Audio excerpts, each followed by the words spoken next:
अस्सलाम वालेकुम वीवर्स। आइए जानते हैं कि ड्रामा सीरियल हमसफ़र की आखिरी किस्त में क्या होने वाला है। अशर सोचता है कि हम दोनों में कौन सा रिश्ता बाकी है। मैं खिरत से नफरत करता हूँ और वो मुझसे मेरी नफरत से कहीं ज़्यादा नफरत करती है। हम दोनों एक दूसरे को गलत समझते हैं। अब हम दोनों तो ठीक नहीं हो सकते ना। लेकिन खिरत तो खुद कहती थी कि उसे झूठ से नफरत है और झूठ बोलना सिर्फ पहली बार आसान होता है। डैड भी यही कहा करते थे कि खिरत बहुत मासूम है, उसे उसकी गलतियों पर सजा ना दूँ। फिर मैं क्या करूँ? क्या मैं ऐसी औरत को पसंद करता हूँ जिसने मेरी चाहतों का मान नहीं रखा, मुझे धोखा दिया, जिसने मुझे खुद से ही नजरें मिलाने के काबिल नहीं छोड़ा, फिर भी मैं उसकी तरफ जा रहा हूँ। मेरा दिल करता है कि उसके धोखे को भूलकर उसे फिर से अपना लूँ। क्या ये आसान काम है?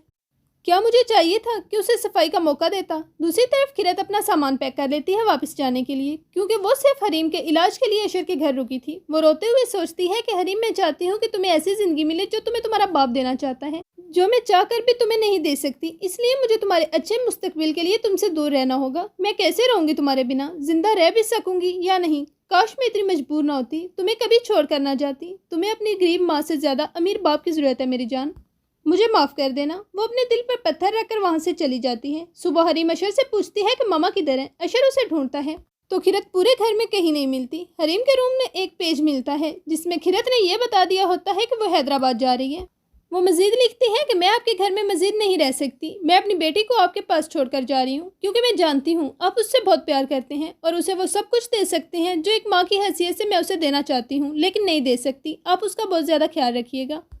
खिजर वापस आ जाता है तो सारा उसे वही सब कुछ कहती है जो उसने फ़ोन पर कहा था। खिजर कहता है कि मैं तुम सब की सच्चाई अशर को बता दूंगा। सारा कहती है कि तुम्हें जो करना है शौक से करो, लेकिन मेरी जान छोड़ दो। खिजर अशर को वो सब कुछ बताने के लिए उसके ऑफिस चला जाता है। अशर ऑफिस में जाकर भी इसी सोच में गुम रहता है। ऊपर से खिजर आ जाता है। अशर कहता है कि तुम्हारी हिम्मत कैसी हुई यहाँ आने की? चले जाओ यहाँ से, वरना तुम जिंदा अपने पैरों पर वापस नहीं जा सकोगी। खिजर कहता है कि आप जो भी करेंगे मुझे कोई फर्क नहीं पड़ता, लेकिन मैं आपसे बात किए बगैर वापस नहीं जाऊंगा। अशर गार्ड्स को बुलवाकर उसे रूम से बाहर निकलवा देता है। अशर जब घर आता है तो फरीदा बेगम अशर को मजीद भड़काती हैं कि यह सब कुछ खिरत नहीं किया होगा, उसने ही खिजर की हौसला अफजाई की होगी। अशर ये सब सुनकर अपने रूम में चला जाता है। दूसरी तरफ सारा भी बीमार पड़ जाती है। जरीना बेगम कहती हैं कि सारा सबको भूल जाओ बेटा, तुम तो एक ब्रेव कर लो, अपनी लाइफ फिर से शुरू करो। अशर की जिंदगी में तुम्हारी कोई जगह नहीं है, वो अपनी लाइफ में बहुत खुश है। सारा कहती है कि मैं ब्रेव नहीं हूँ, खिरत है ब्रेव। उसके पास वो सब कुछ है जो मुझे चाहिए था। बिना चाहे बिना मांगे उसे वो मिल गया जो मुझे हर कीमत पर चाहिए था। मामा, बहुत मोहब्बत करती हूँ मैं अशर से, नहीं भूल सकती उसे। उसके बाद वो चीखना चिल्लाना शुरू कर देती है। अशर को खिरत की बहुत ज़्यादा याद आती है तो वो पुरानी तस्वीरों की एल्बम देखने लगता है। उसे वहाँ पर खिरत का दिया गया वो लेटर मिलता है जो उसने बिना पढ़े रख दिया था। उस खत के जरिए उसे अपनी माँ की हकीकत मालूम हो जाती है। साथ ही उसे खिरत के अल्फाज याद आते हैं जब वो मुसलसल अपने ऊपर लगाए गए इल्ज़ाम की नफ़ी कर रही थी। और साथ ही खिजर के ऑफिस वाले अल्फाज भी। वो अपनी मम्मी के रूम की तरफ जाता है तो खिजर से फ़ोन पर बात कर रही होती हैं। अशर उनकी सारी बातें सुन लेता है और उसे हकीकत मालूम हो जाती है। दूसरी तरफ जरीना बेगम सारा की तस्वीर देखकर खूब रोती हैं। क्यों किया सारा तुमने ऐसा? तभी फरीदा बेगम की कॉल आती है तो वो कहती हैं कि अशर घर पर नहीं है, क्या वो तुम्हारी तरफ है? तुम सारा से 2 मिनट मेरी बात करवा दो।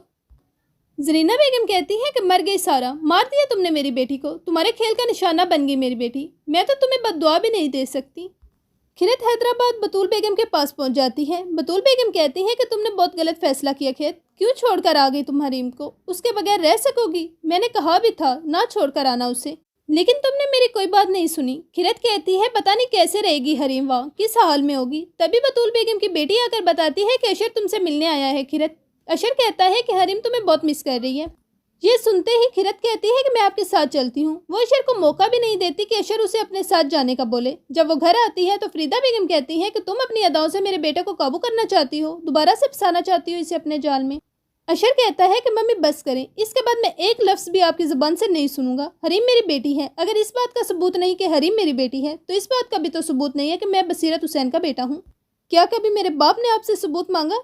ऐसा सलूक तो कोई किसी के साथ भी नहीं करता जैसा आपने मेरी बीवी के साथ किया। अशर खिरत से अपने रवैये की माफ़ी मांगता है। ये सब कुछ देखने के बाद फरीदा बेगम का ज़हनी तवाज़ुन ठीक नहीं रहता। उन्हें बसीरत साहब और सारा की बहुत याद आती है। वो हर वक्त सारा को ज़हन में रखती हैं और उससे डरती रहती हैं। अशर उनका काफ़ी ख्याल रखता है, उन्हें नॉर्मल लाइफ की तरफ लाने की कोशिश भी करता है, लेकिन उन्हें अपने गुनाहों की सज़ा मिलती है। उनकी वजह से खिरत और अशर एक दूसरे से बदगुमान रहे। उनकी वजह से हरीम को 4 साल बाप की मोहब्बत नहीं मिली। उन्हीं की वजह से सारा की जान चली गई।